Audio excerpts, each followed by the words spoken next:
Our vision.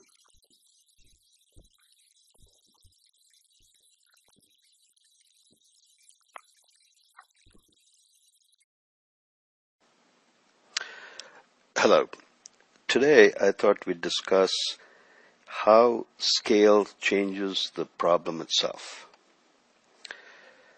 So the first question is, does a problem change with scale? And the answer is absolutely yes. And we can take a very simple analogy to illustrate. Let's take the case of panning for gold versus very large scale mining and see what the differences are in the challenges at small scale. If you're panning for gold, your biggest challenge is simply separating gold from sand and other minerals. There's nothing else you have to do because the gold nuggets and dust have already been washed down the stream from the source.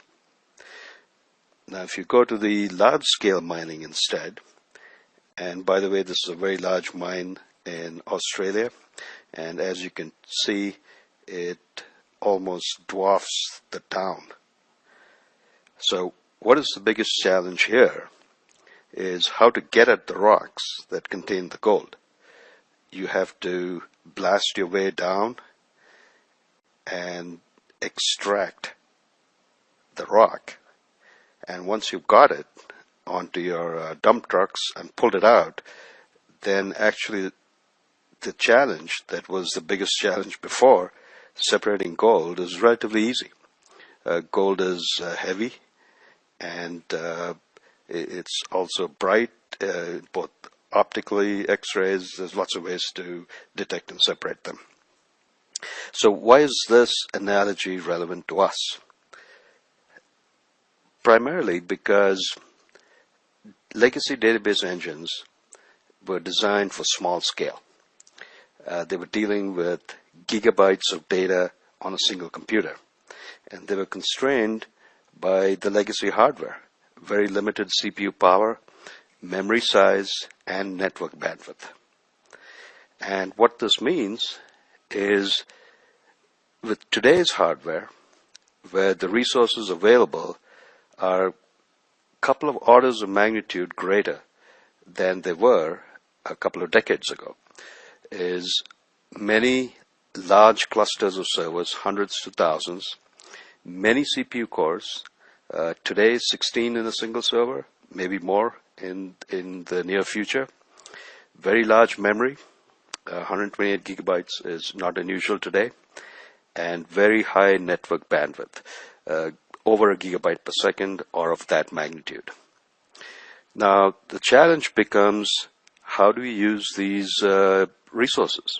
So today's challenges are vastly different from they were, even as recently as 7-8 years ago. So the problem has changed.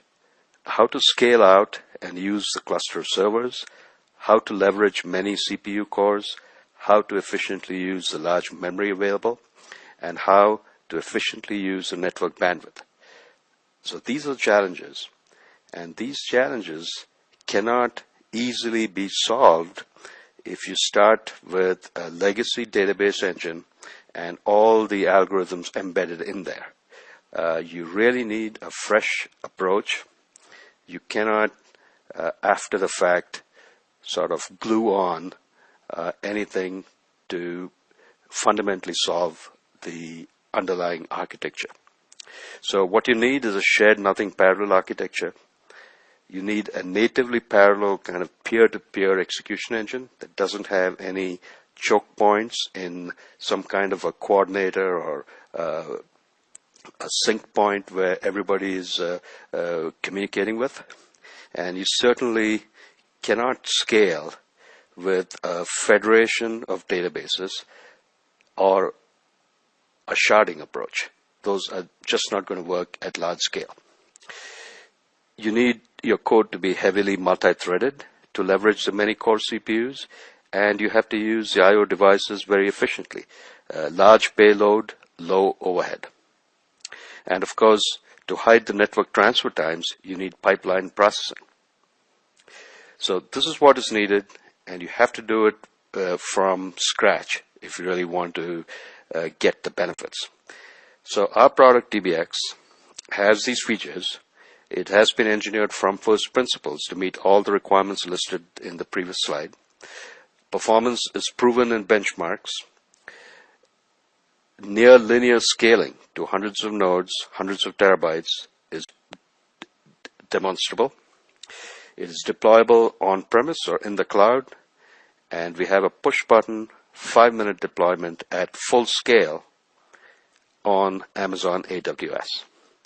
So I encourage anybody interested to go to our website and try it out for yourself on Amazon. It's very simple, very low cost, and you'll be quite pleased with the results. Thank you.